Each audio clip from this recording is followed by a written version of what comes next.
Suspension de la navigation lacustre par les autorités du Tanganyika suite à un incident militaire qui devient une répétition. Petit à petit, nous voyons Kalemi être asphyxié.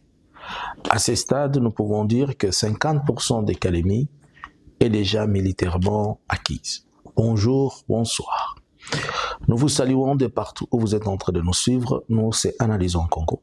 Nous venons aujourd'hui, nous sommes le 28 du mois de juillet 2026. Nous venons vers vous pour parler, analyser et essayer un peu de comprendre profondément ensemble ce qui se passe sur l'axe qui mène vers la province du Tanganyika dans son chef-lieu, la ville de Kalemi. Si c'est votre première fois de nous suivre, nous vous demandons de liker, de vous abonner et surtout, partagez cette vidéo, invitez quelqu'un d'autre. Ne manquez pas à nos rendez-vous de nos lives qui sont chaque mercredi, vendredi et dimanche à partir de 21h au travers de notre émission qui s'appelle Radar Congo. Alors, plusieurs choses sont en train de se passer sur l'axe de Kalemi. Et écoute, j'aimerais à ce que vous me compreniez un peu. Ce qui se passe aujourd'hui,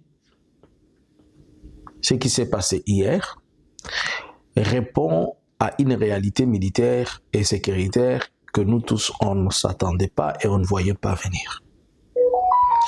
Qu'est-ce qui s'est passé? Hier, le 27, un navire appartenant à la FARDC qui quittait plutôt Kalemi en direction de Baraka, qui avait à son bord certains mercenaires, mais le nombre effectif exact, on ne connaît pas encore, mais qui possédait aussi un arsenal important, qui sont les drones, il y a parmi lesquels les kamikazes et autres, qui devaient être déployés vers Baraka, principalement, pour se servir dans cet axe de ligne de front, s'est retrouvé coulé entre Kabimba et Baraka. Précisément, on ne peut pas vous dire où exactement, mais c'est entre Kabimba et Baraka.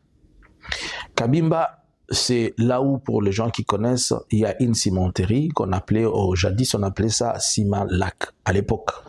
Mais je ne sais pas aujourd'hui, il porte le nom de quelle cimenterie, mais apparemment il y a des Chinois qui exploitent une cimenterie là-bas. Kabimba, c'est l'avant sur le flanc du lac. Et après Kabimba, je pense que c'est Rugogo. Si je ne me trompe pas de nom, il y a une ville, il y a un village entre Kabimba, c'est le dernier village avant d'arriver à Kalemi. Donc si vous traversez déjà Kabimba et Kalemi, c'est une histoire de 60 km sur le lac, mais pas sur la voie routière. Et de Kabimba, vous avancez, c'est Bendera, vous êtes à Kalemi. Or, Bendera et Kalemi, c'est une histoire de 40-45 km. Alors, le bateau en question, il a été coulé. Plusieurs informations les gens disaient, on ne sait pas. Mais je vais rappeler qu'il y a 10 jours, il y a presque 10 ou 11 jours, vous vous rappelez de l'incident où on avait parlé, où on avait dit que le militaire FARDC devait rentrer à combattre à Baraka. Il y a eu un incident qui s'était passé à Kalemi. Parmi les militaires qui devaient rentrer pour combattre, plusieurs avaient refusé. Ainsi, on avait exécuté 75. Pourquoi?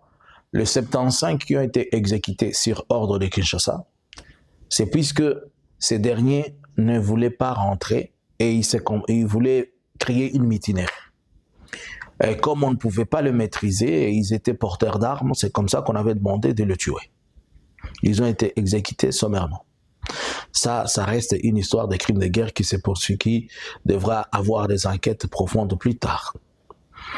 Alors, dans ces lots-là de militaires qui avaient le 75 là qui était décédé, il y a eu 100 presque 90 qui avaient accepté de rentrer. Et les 120 qui avaient accepté de rentrer avaient pris la route pour venir vers Baraka. Je vous parle d'une histoire d'il y a presque 10 jours. Mais dans leur retour sur le lac, arrivé exactement entre Kabimba, c'est-à-dire après avoir traversé un peu Kabimba, ils avaient été attaqués et ils n'avaient pas moyen de pouvoir rentrer puisque leur embarcation avait subi des dommages. Ils ont été obligés de rebrousser chemin en appelant Kalemi et disant Kalemi, il n'y a pas lieu, nous sommes bloqués. Alors, si hier, il s'est passé un second incident dans cette zone, cela sous-entend des choses telles que celle-ci. Premièrement, après cet incident, les autorités de Kalemi ont suspendu tout mouvement sur le lac Tanganyika. Il n'y a pas de bateaux qui entrent à Kalemi, il n'y a pas de bateaux qui sortent à Kalemi. C'est-à-dire, probablement, peut-être on va laisser l'axe qui va vers Kigoma, mais là aussi on se pose la question, est-ce que si souvent, pour aller vers Kigoma, on faisait un transit vers Kabimba et puis on va là-bas. Bon, ce n'est pas aussi une obligation, ils peuvent naviguer d'une autre façon. Mais vous devez maintenant savoir que si les lacs et le voie lacustre de Kalemi sont suspendus, cela dit premièrement que la voie principale que tout le monde connaît sur le flanc du lac pour entrer à Kalemi, elle est fermée. Par ailleurs, aujourd'hui, entre le bretelle qui mène vers Kalemi et qui entre vers le territoire de Sud Kivu, de Fizi, il y a aussi un problème puisque sur les AFC Barem 23, Twirraneo, ils n'ont pas choisi la formule que nous pensons, la formule normale, aller le long de la route. Non. Ils occupent maintenant toutes les positions en hauteur de toute cette zone-là. Il faut noter que la chaîne de la Mitumba, c'est-à-dire ce qu'on appelle, là où on dit, on parle de quoi, de Minembwe et tout ça, c'est cette chaîne-là, elle va depuis, je pense, vers... vous pouvez vous rappeler de la géographie, elle va depuis le Kamanyola, elle va jusque dans les Baraka, elle monte dans les Kalemi, Moba, jusque à la Tanzanie, vous vous rappelez, je pense la Rift, comment on appelle encore la géographie là, Rift Valley, quelque chose comme ça.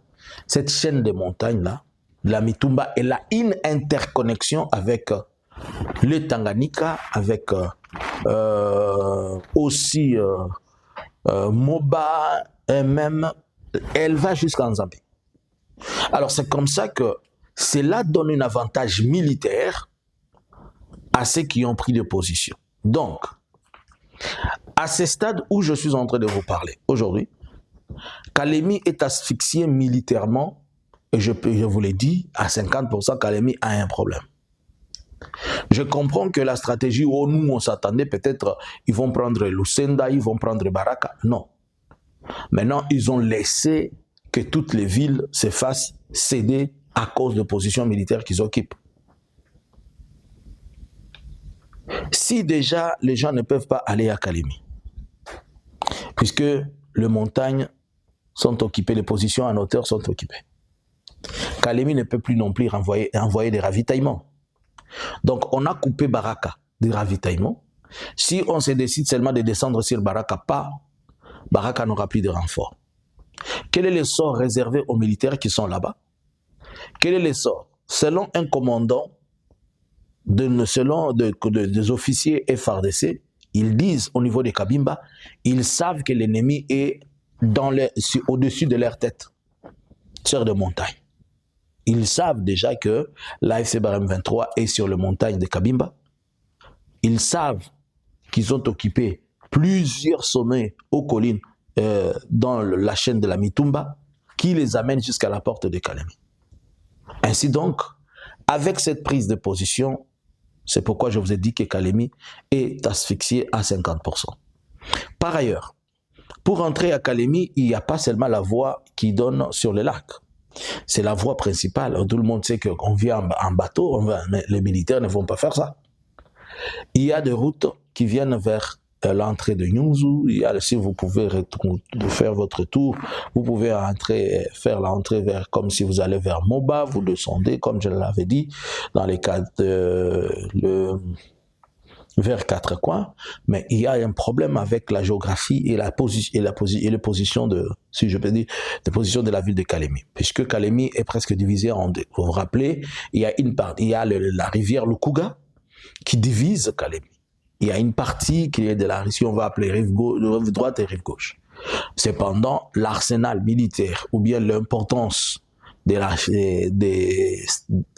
tout ce que la FRDC a pour contrôler Kalemi, pour gérer Kalemi, et se trouve sur la rive après le lac Lukuga, c'est-à-dire vous êtes à Lukuga, vous allez jusque là où, de là où on parle du Camarin et machin, vers l'aéroport. Et c'est de ces côtés-là que l'opposition, les entrées, c'est-à-dire c'est dans cet axe-là, vers l'entrée de Nyunzu et consorts, qu'il est supposé une sortie aussi de feu de militaires. Mais tout est possible. Ils peuvent laisser cette entrée et ils vont prendre plusieurs autres entrées. C'est que moi, le scénario possible que je vois avec Kalemi va être cerné. Il continue à être cerné et déjà. Puisque si toutes les portes à 20, 30 km, 40 km sont en train d'être fermées, progressivement, Kalemi, tout ce qui les surplombe va être totalement cerné. Et les militaires qui sont à l'intérieur n'auront pas de choix. On va un jour ouvrir le feu sur eux de partout. Et quand on va ouvrir le feu de partout, on va leur laisser, ce que moi je pense. Et que si j'analyse la géographie de cette histoire, on va leur laisser la sortie de la route qui va vers Nyunzu. C'est ce que moi je pense. Parce que là, au moins, ils vont prendre les camions et tout, ils vont fuir. On ne peut pas les laisser la route, la crise, puisqu'ils ne vont pas se jeter dans l'eau. Et est-ce qu'ils vont monter les montagnes? Ça va être compliqué pour eux. Pour prendre 4 coins, pour les gens qui savent, vous êtes dans la ville de Kalemi, vous montez 4 coins, vous allez comme si vous allez monter comme si vous allez vers Viura, mais vous continuez vers Moba. Ça aussi, est-ce que je ne pense pas. Pour leur facilité, on va les ouvrir la voie qui va mener vers Nyunzu. C'est ce qui me prouve et c'est ce qui me dit que on va s'arranger d'occuper. Comme on a déjà bloqué Baraka, on a déjà bloqué Kabimba, on va bloquer aussi Force Bendera. On va maintenant monter, ils vont monter, les garçons vont seulement continuer dans les montagnes et ils vont occuper toutes les positions sur Plomba Kalemi. Et un jour, on va se réveiller, boum, un fait. Mais soyez-en sûrs, ils sont déjà à Kalemi. Ça, je vous l'ai dit. Soyez-en sûrs, ils sont déjà à Kalemi. Je ne peux pas vous dire comment ils y sont. Je ne peux pas vous dire autre chose, mais soyez-en sûrs, ils sont déjà à Kalemi. Et ils ne sont pas arrivés hier, ils ne sont pas arrivés avant-hier, ils y sont depuis. Si, stratégiquement, ils se permettent de commencer à bloquer les routes, c'est-à-dire, ils sont présentement à l'intérieur. Comment? Je ne sais pas. Quelles sont les conséquences directes de cette prise de position sur Kalemi et de cette prise de position sur la voie Lakis? Premièrement, la navigation, elle est stoppée. Je me pose aussi maintenant la question, le Burundi, qu'est-ce qu'il va faire pour évacuer ces militaires qui sont à Kalemi? Va-t-il d'abord les amener jusque, je ne sais pas si c'est à Kamina ou après on va commencer à les évacuer par les avions? Je ne sais pas. Ces mercenaires-là qui sont décédés, et aussi qui sont à Kalemi, comment vont-ils, puisqu'à Kalemi, il y a des speedboats de ces mercenaires et tous ces mercenaires, comment vont-ils sortir? Il est temps. Si c'est un message pour dire à tout le monde, il est temps que les gens partent. Est-ce que dans 2 semaines, Kalemi peut tomber? Point d'interrogation. Il y a encore beaucoup de travail, mais le plus grand, c'est ce que moi je vois. Est-ce que la FRDC est à mesure de pouvoir se réorganiser pour récupérer des positions? Le fait que la FRDC elle est fatiguée, le fait que la psychologie des FRDC n'est pas prête, et le fait que on ne prend toujours pas soin des FRDC comme il faut, ça les démoralise. La FRDC a depuis 2022 acquis beaucoup d'équipements. Mais à la fin de la journée, tout cet équipement-là se retrouve entre les mains de l'AFC Barkhane 23. Pourquoi? Parce que les FRDC, ils arrivent à abandonner et fuir. Et les M23, ils récupèrent cet équipement. il faut se poser la question, qu'est-ce qui se passe?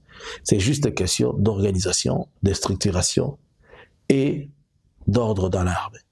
La FARDC aujourd'hui, elle est désorganisée. Ce n'est plus à expliquer ni à démontrer. Alors, en quoi pouvons-nous nous attendre dans les jours à venir? Nous pouvons nous attendre à beaucoup plus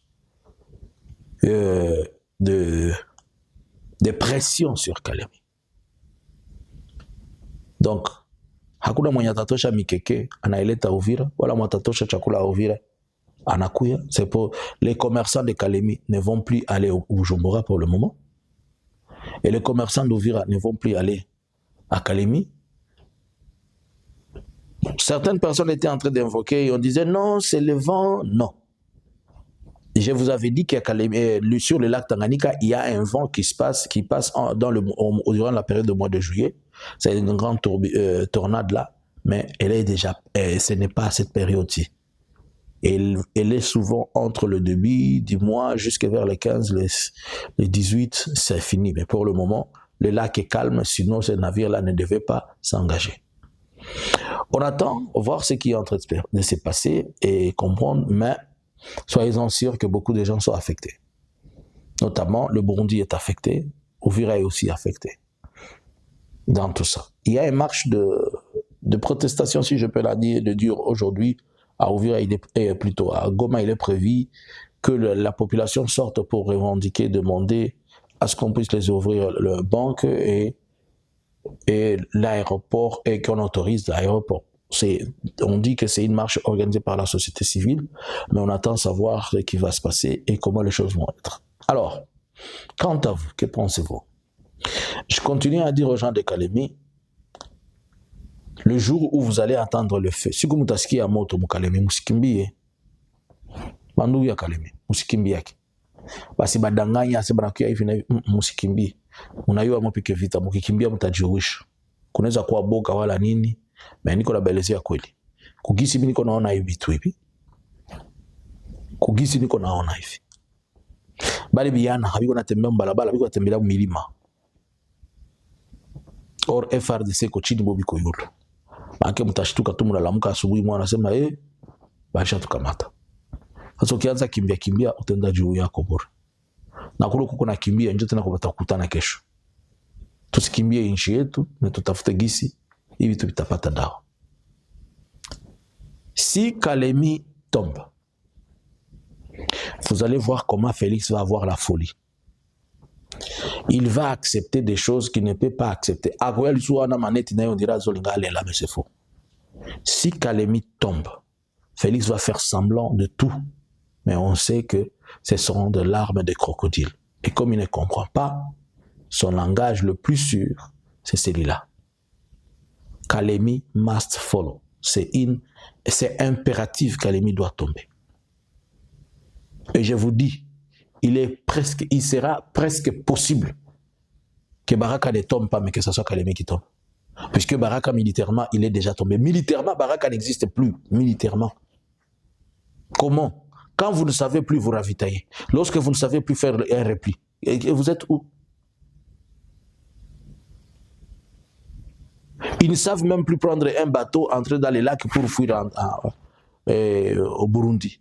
Ils ne savent pas prendre un bateau pour aller à Kalemi. Ils ne savent pas prendre la route pour monter vers Kabimba, où je vous ai dit, à 60 km de là, ou aller vers Force Bendera. Ils ne savent plus revenir vers Uvira. Où ils sont? Où ils sont? Ils ne peuvent pas prendre la voie routière pour revenir vers Uvira, ils ont des problèmes. Ils ne peuvent pas avancer vers Kalemi, ils ont des problèmes. Le lac est bloqué. Ils ne peuvent pas aller vers Force Bendera, ils ont des problèmes. Kalemi, Baraka, je parle de Baraka. Ils sont isolés à eux-mêmes. Et tous les militaires qui sont là, ils sont sous contrôle. Donc certains n'auront pas le choix, à part de mettre Silla à Chini, ils se rendent.